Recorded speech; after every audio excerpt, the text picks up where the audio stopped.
it's quite an honor for me to get a chance to talk to you. I've been a longtime fan of your work. Thank you. Yeah, man. I mean, you just have such a soulful voice. But one of the best concerts I think I've ever seen was actually a King's X concert. You guys in a little ballroom in Tulsa, Oklahoma. I think I'm not joking. I think it was when you were touring for the self-titled album. Yeah, I remember that because we only played that place one time and said we'd never come back. It was big, a loud, noisy room, and you couldn't tell anything that was going on. And there was like 50 people there, and we had a great time playing. We had a great time playing. I was one of the 50. Oh, bless you, bless you. We had a great time playing, but it was very depressing. Yeah, and you know what? I think that was part of what made that concert so good for me was that I left there thinking, you guys put on a show, and especially your performance. You played like you were playing for, a million people, and it was a small crowd at that time. I don't think it was a well-promoted show or anything. No, we don't. We never had that much. I mean, Tulsa, Oklahoma, that's a town that we never could get arrested in, even when we were doing cover music, when we lived in Missouri and would go over there, So, no. That's just the Bible Belt place. We were not, rock and roll back then wasn't cool. So, well, that really that cinched it for me because, like I said, it was a small turnout at that time. And so I've always been impressed with you guys since then. But of course, today we're talking about your new project that you have coming out. This is the second album. For Grinder Blues, and it is fantastic. I've had a chance to listen to it. Ridiculously good. No, I have. Sorry. No, I heard a glitch in the phone again. Ridiculously good, man. So this album is, and much. I mean, not that I like the first one, but this one just has something special to it. That's what people keep saying, and it's blowing my mind. That's so cool. Yeah, I mean, the first time I heard this one, it's like, wow, man, you knocked it out of the park on this one. Awesome. So, yeah, great album. So tell me about making this album. I mean, I know everything's kind of been under pandemic conditions and stuff, so I've noticed Well, we made this record 3 years ago. Oh, really? Wow. Mm-hmm. And we did it in Cleveland, Mississippi. What happened was Miles, the producer, he is a school teacher at the Blues Academy in Cleveland, Mississippi, the place where the blues was born. Cleveland, Mississippi was right outside of the Dockery where B.B. King, Muddy Waters, Jimmy Reed, everybody picked cotton. And that's where they all got together. And, that's where the blues came from. Well, the town was 10 miles away called Cleveland, Mississippi, and there's a college there, Blues College town. And so Miles was a teacher there, teaching music composition and stuff, studio, recording. And Miles said, you guys, since we don't have any money and ain't got a record deal, why don't you guys just come on down to Cleveland and we'll do a record in front of a class. And so we literally made a record at school in this state-of-the-art studio that the school had produced. Now, here's the cool thing. I'm going to talk about me now. My dad's whole family comes from Laurel County, Mississippi. And my grandmother was born on an Indian reservation in that area. So when I got to Cleveland, I found out that the Batesville was 10 miles away, which is my dad's last name. And that's where the plantation was.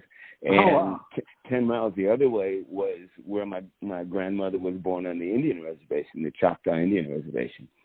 So, and then all of a sudden there's the crossroads we will go to check out, and the graveyard and the whole thing, Robert Johnson was singing about. So we it was a twofold thing for me. It was where the blues came and where my family came from, so the energy and the vibe that I had was, in my own heart, was like, this is really a cool time in my life that I'll never forget.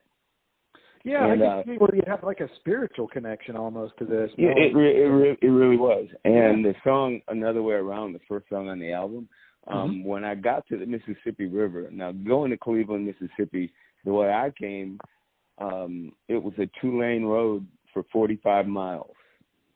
That after I got off the highway, and these are, there's no curves, just crossroads. Sure. and so I got to this. I'm driving for like an hour, well, maybe about a half hour. Well, no, about an hour, because the speed limit was 55 miles an hour, and you had to drive the speed limit because they would pull you over a big speed trap through there. And so for 45 miles, it took me 3 or 4 hours, I think it was. And I got to this corner, and it said turn right, and I turned right, and all of a sudden there was this bridge. It was like the Twilight Zone, a 2-lane bridge that went up and did not look like it was going to end. and it, in the middle of the road, there were these lights dangling from the top of the bridge. Oh, wow. The canopy over the bridge, kind of like. Sure. And when I had a panic attack. I said, I am not driving across this. And I thought, well, I guess other people do, and there's nothing, I don't know what to do. So I started driving, and all of a sudden, I drove real slow, and all I could do was pum, pum, pum, pum, pum, pum. That's what this fucking bridge was doing. And the bridge was a half a mile long. So when I got to the top of the bridge, I remember it leveled, and then it started to go down. I tried to look around, and I saw nothing but black. It was like midnight when I was going over the bridge. So all I could do was get me off of this bridge now. And so that's what the name of the song is. I'll find another way around. You had on-site inspiration. Oh yeah. I mean, that must have felt like you were time traveling. I mean, like back to the 40s or 50s. I mean, in that kind of environment, It really was. I relived a lot, because I knew a lot about the blues anyway. Mm-hmm. Because when in the Chicago area, I was born in the 50s. Well, Chicago, that's where everybody came, and that's where that whole blues explosion happened, was in Chicago. Chess Records and Peacock Records and stuff like that. And I remember going to my relative's house and hearing all those records when they were records. Yeah, even before they were even 45s, my relatives would buy them on the street corner from the guy that would come down from Chicago and sell them out of the back of his trunk. And so us kids would go over to our relatives, and we'd be out in the front yard playing, and they'd be playing the new Muddy Waters, Howlin' Wolf song or something, So it all had a lot of, there was so many connections there. It was crazy. Yeah, and maybe that's what lends itself to, like I said, this one has a special feel to it. Wow, that's cool. But yeah, man, I mean, it's hard to describe, but you have, like I said earlier, you have one of the most soulful voices, and I think people feel a connection to your music. I love the stuff you do, with George Lynch over in KXN, obviously King's X. I mean, most of the side projects you've done, I keep track of all that stuff, and I mean, you just have such a recognizable voice as well. But you don't often. Most of the time, I associate you with more like a heavy metal sound, and so this is really more. I guess it's electric blues, but it's really more of a traditional blues rock album, I guess you could say. Yeah. Definitely not leaning into that heavy metal territory, but I love it. I mean, it's so fitting. So tell me about how did you meet up with the two brothers? Well, They have a band called the Bihlman Brothers, and they put out a couple of records. I was going to a party at Ray Luzia's house in Corn. He was having a birthday party for his son, and Ray is a good friend of all of ours. And actually, Ray and Scot were roommates at MIT. So we all kind of know each other, and I had just moved to LA, and so I was at the house hanging out with Ray, and Scot pops in, and that's when I met him, and we were just talking about what was going on, and he asked me why I moved to LA, and I told him I wanted to try to hook up with people and write some music for radio and TV to make some money, because broke here. I mean, what was it, 11 years ago? So we were all starving, everybody was trying to figure out how to make some money, because the internet and YouTube had just screwed everybody. So so we were just trying to figure it out. And he said, well, let's get together with my brother and write some tunes. And I go, sure. because they already had a couple songs that were placed, and one song was in Sons of Anarchy, and so they had a little track record. I'm going, whoa, let me get in on this. So they invited me to go up to Jabo's house in Vegas, and we got together to write some jingles. And as we started talking about our blues influences and where we come from, because they're blues influences, I mean, they played with Ray Charles, B.B. King, and Sunfields, and you know, they're the white boys that played with all these great old blues players. And I'm thinking, well, I said, let's do a blues record. I said, because I'm down on that. I know how to do that. I grew up with that shit, and it's fun. And so Scott knows so many great drum licks. I mean, drum beats, blues drum beats, and so he just comes up with it. Chicago Shuffle, the New Orleans Swing, or whatever it is, he'll name it, and we just would write a song around it. Nice. And we drop tuned to make everything, the whole guitars are lower to make it sound fatter, because we're looking for that ZZ Top Tres Hombres album. That album changed my life, because it was all of a sudden the new blues, and they did it right. Oh, yeah. You know, I like Johnny Winter, but he was a little over the top. I liked Eric Clapton. I liked all those people, but ZZ Top had an authentic vibe to them that was dirty. Dirty, and it was fat. It was nasty. Yeah. And so that's what I was looking for with Grind the Blues, and I thought, and lyrically, nothing deep, nothing philosophical. We ain't trying to save the world or cause nobody to divide the blue and the green, you know. It's like, well, I think you proved that with, you know, with your request to be spanked on one of those tracks. So. Well, you know, you know, people are going to hear it anyway. But the truth of that song is that, as Jabo said, that he'd be in bed sleeping, and he'd be trying to get some sleep, him and his wife and the kids would be in the bedroom, and they'd be making noise, jumping around and having fun, because, you know, kids don't want to go to bed. And he said he'd always get up and bust in the bedroom and go, "Who wants a spanking?" and that is exactly, I said, "Who wants a spanking?" And when we got to that, I remember I was in the studio and I was singing it to the guys. And when we got to "Who wants a spanking?" and I didn't know what else to say, and I looked at Jabo and go, "What do we put after that?" He goes, "Well, I do."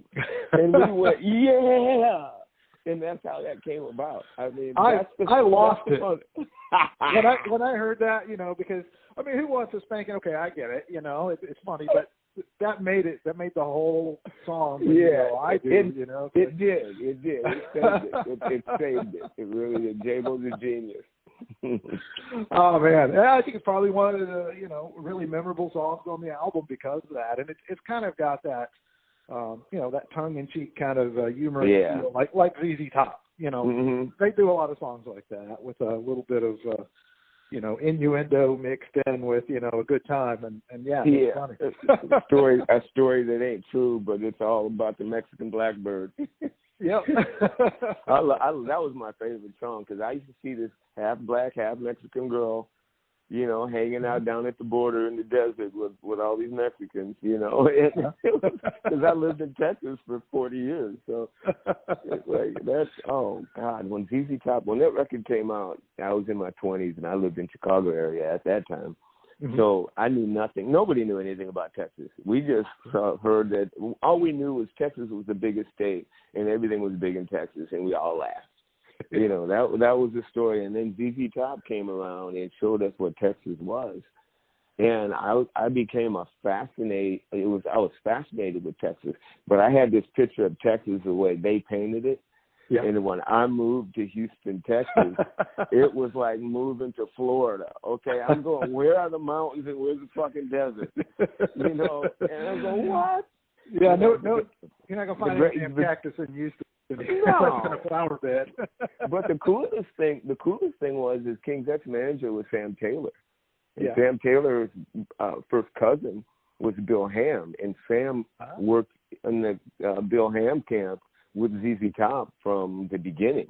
Nice. He was the assistant manager, and Sam says he was the guy that showed Billy Gibbons, the Fairlight synthesizer, and he said, "Oh wow!" And then they went into all that disco stuff. He said, "Yeah, I ruined them." We laugh about it. Changed the course of history with that, huh? He did. He said Billy went to a disco club one time and said, "What is it about disco music that makes people want to dance so much?" So he clocked every song, and they were all at 120 beats per minute. He says, "Okay." So he went home and wrote "She Got Legs" at 120 minutes with a disco beat. It's a great song, though. You know? It is. I mean, you know, when you can take something that's popular and do it and not get ridiculed for it, but literally create something new with it, then you're a genius to me. You know, because that's all we do, don't we? We just reinvent what we've already heard, but if we serve it up correctly with the right seasoning, the whole world is going to want to drink it, you know? Yeah, it's kind of like the Rolling Stones. I mean, ZZ Top is not that far removed from them as far as they had a sound and you knew it was them, but they had a tendency to play with it a little bit and try different things. Mm-hmm. And people accepted it, you know? It was like, wow, that's kind of cool. Speaking of Dusty, I tried to put as much as Dusty as it can in Grind the Blues, both records. When I'm playing with Grind the Blues, I think of Dusty a lot. Oh, man. And your bass lines are phenomenal in that, too, man. Thank you. That heavy end is just ridiculous. It sounds great. So what's going on with the camp of King's X? If I'm not mistaken, you guys are working on an album, right? Yeah. Well, it's done, and that will be out next year, actually. We just got the mastering and sent it to the record label, and now they're going to start the campaign to get it going, and that's the next thing. So 3 years ago, you did the Grinder Blues album, which I did not realize it was that long ago. So what have you been doing since then? Because obviously the pandemic has kind of played havoc with touring and, you know, a lot of different things for people. What have you been working on? I mean, what's next for Doug? Well, one thing, we've been trying to get a record deal with Grinder Blues all that time and just couldn't get anybody to bite. But between that, I just stayed home writing music, and Scot lives here. He plays drums with us, and so we live together and we hang out all the time. Gotcha. So we're just doing our thing, trying to survive. I'm continually writing music and stuff, and this whole pandemic, basically, I finished my solo record, and it'll be out next month, and when we did a King's X record. In all this, and geez, I don't know. I think we're even going to plan on doing a KXM record, but we're still trying to work that out. So much going on. Well, George is everywhere, so. Yeah, he just put his new record out, and I just heard it. Yeah, it's phenomenal. I was impressed with that. So much coming out. Yeah. I mean, well, you're a busy guy too, you know. I mean, I'm talking about George being, ridiculously busy doing one project after another, but you stay pretty busy too. I see your name in a lot of projects, you know. That's good. You got to do that. What else can you do? Just fade away. I'm not going to do that. I still got something to play and something to say. Yeah. Well, tell me about this solo album. It's coming out next month. Are you putting that out independently, or is it on a label? Rat Pack Records. It's on Rat Pack. Cool. Mm-hmm.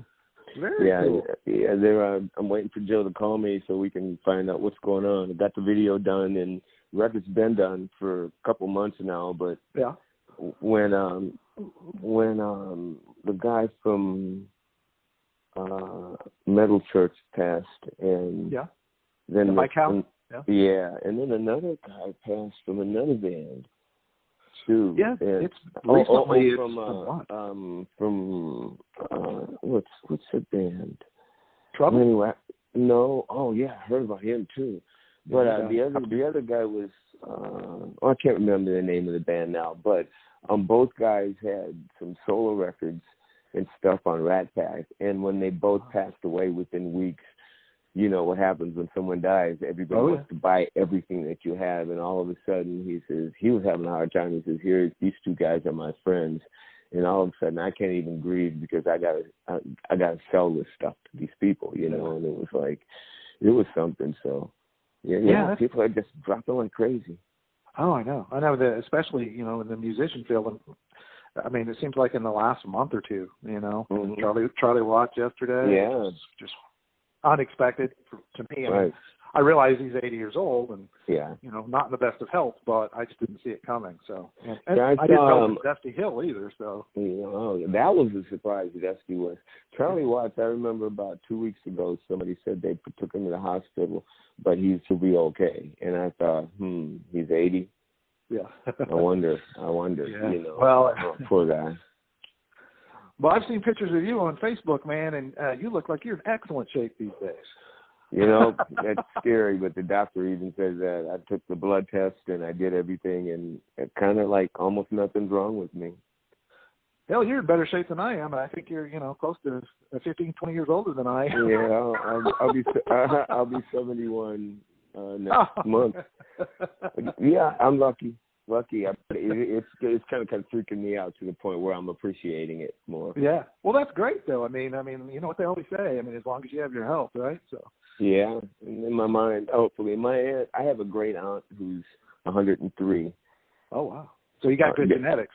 Yeah, all my relatives live way into their 90s, and they all smoke and drink and do stuff. And my aunt, who is 103 now, she never smoked cigarettes. She never drank alcohol. She's a Christian. She went to church all the time, and she didn't have any kids, so she didn't really have a lot of stress. Yeah. But all those things that usually take your life, in some way, form, or fashion, she never went through. And I've never had, any kids or I've never had any kind of stress, really. I mean, I could say, oh, wow, I had a problem, but not compared to anybody that I know of when it comes to raising families and trying to take care of your kids and just, the whole working every day from 9 to 5 and having to deal with life. I've got to do what I wanted to all my life and got paid for it, luckily, even if it wasn't very much. And sometimes I almost starved and lived in my car, but I was going to do my thing regardless. And I think that really helped because I just don't have any stress. A little bit of the I did it my way, right? Right, yeah. Well, I did it my way in spite of me. Because I look around going, dude, you're a fucking idiot. Some of the stuff that you did, you could have, I could have went down a different path and been better, or I could have made decisions to listen to people when I should have, and I didn't because I was just dumb in my 20s and just said, I'm gonna do it my way. Fuck you, even though you're right. Hindsight's 20/20. Oh yeah, I regret a lot of things that I just roll my eyes on when people would say, tell me things. I was just so full of myself, as we all are when we're young. So real quick on the solo album you have coming out, what makes that different for you than a King's X record? I'm assuming you take some different chances maybe in the sounds, but no. It's basically those songs are written. Everything I write is for King's X, and they get to hear everything, and they choose what they want and what they don't like. And what they don't want, I keep for myself because I love them. And what happens is King's X gets the song and turns it into King's X. Even if it's exactly the way I wrote it, they still have this magic that they make that creates it. And I get it. And stuff that I do on my own at home, I play all the instruments and I use superior drums, and then I put a real drummer on it. That is all me and exactly what I want to say and how I want it to be heard. That's great, though. So it's a true solo album. Right, it's a true solo album, but they get my true solo record, and then they have the right to tear it apart. And it breaks my fucking heart, but I know that that's what has to be done. And I write so many songs. I've got about 30 new songs that are just about ready to go. I've got 5 new ones in the last couple months that I'm just so excited about, and nobody's going to hear them for a year, I guess, because my other one isn't out yet. But at 70 years old, me and the guys in the band, and I think anybody when you get my age, there's 2 things that you do. You either slack off or you try to continue to push the envelope and come up with, keep pushing the envelope like you should be doing as an artist, no matter what. And so this is what I've done, because a lot of my heroes, and most of my heroes that got to my age, start putting out crap, or they've been putting out crap, and I'm really disappointed. And I said to myself, I don't want to be like that. I want to put a record out, and I want people to go, he's still pushing the envelope, whether the world loves it or not. I want to still go, I got another one. I'm trying to push my bar, you know. So you still want to be an artist? Oh, yeah. I still want to write that song that the whole world deems as the #1 song of the universe. You know, I want to, and I know that can never happen, but boy, oh boy, it's a lot of fun trying, especially now, because I'm to a point now where everything I write, I'm going, this is a good song. Whether the world loves it or not, in my mind, after 40, 50, 60 years of writing songs, this is a good song. I should be able to stop going, that's what I'm saying. It's like, come on, Doug. And I don't know what a hit song is. And that's what the biggest thing I've learned in writing songs is I don't know what anybody wants to hear. I only know what I want to hear. And I have to write what I want to hear, because if I try to write what they want to hear, it will always fall right on my face. Well, it must be really gratifying, too, though, to write what you want to hear, the way you want it to sound and everything, and then have people love it. It is. And, you know, I hope that continues for the rest of my life. Well, I've never heard anything you've done that I didn't like, so let's just put it that way. Thank you. So what do you consider your greatest achievement so far? I mean, you've been doing it for some time, so. My greatest achievement is I'm still here doing what I do, and I can still do it in a way that hopefully is still wowing the people. You know, that's what I'm hoping. And, you know, and I let other people speak for that, you know, because I'll never know. And even if I did know, it doesn't matter, because it what can I do? You know, it's like, you know, it's like people clap for me. Well, what am I supposed to do with that? I go, thanks. I know you love the music, but I mean, it's just weird. It's a little bit like a true artist. Like you do a painting and you have a gallery and you hope people show up and like it, right? Right. And you do get to talk about it and expound about it and break it down to the minute details, because for some reason people want to know, and you love talking about yourself, but after a while you go, okay, now what do I do? You know, I've got to keep going. You can't look at your picture and go, oh my God, I feel so amazed at what I did. You know, I mean, well, I don't. If anybody does that, they need to be put away. Well, and if you do, it's sort of, I think it stifles your creativity, because you're so happy, proud with what you've done. I mean, how are you going to top that? So you just exactly. So exactly. Well, what is the most important thing to you these days?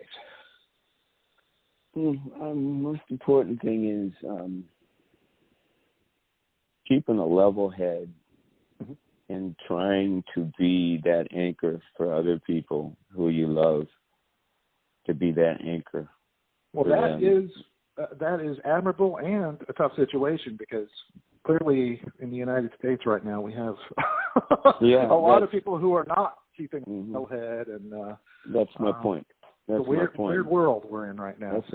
That's my point, because some of my best friends are either left or right, and so I have to learn how to have a conversation, how to navigate that territory. And there's some people that are in the middle, like me, that lean left or lean right, you know, and we all get along. We have our little disagreements, and not like we argue, but we just know, you believe in abortion and you don't, you know, but we don't go there.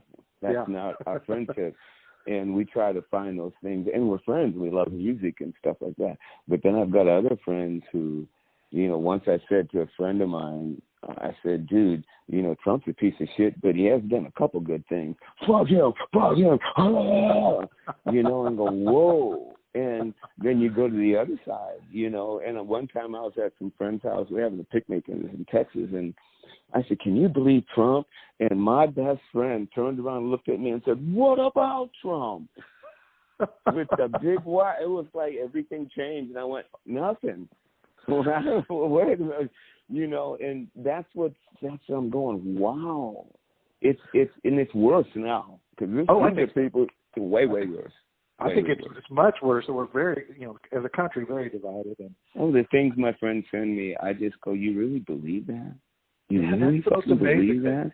And that's what drives everything. It's funny. I mean, you know, I'm not going to get on like on the politics side of it too much, but a lot of it is not driven by who these people actually are, but who people in their minds believe or want them to be. And that's what they want.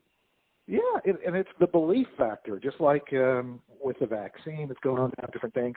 It's what people believe or want to believe, I guess, maybe predisposed to want to believe, whichever way you kind of lean. It makes it very easy to accept something that obviously a lot of other people would say that's crazy. And you know who the ones who are believing it the most are the Christians who believe that way. Yeah, you know, I have some, you know, and that's a really contentious subject, I'm sure. But I know. But I have some Christian friends who say, well, you know, they sort of have this thought process of if they get the vaccine, it doesn't show that they have faith in God. And I said, well, but that's, you know, you're also not supposed to tempt God, and also, you know, you were given a brain, so you could jump off of a building too, and God protect you and not, you know, not get hurt, but I don't advise it. So you have a brain, you know, wearing a mask works, or you know, you know, your chances are better with the vaccine. And you know, I'm not going to get in the middle of that with people, but it's astounding. I tell you what, when I was a Christian, and I was a true Christian, if I was over there right now and I was in this church that the pastor was telling me that this vaccine was the devil from Satan, and viewed and preached scripture after scripture and was in the demonic,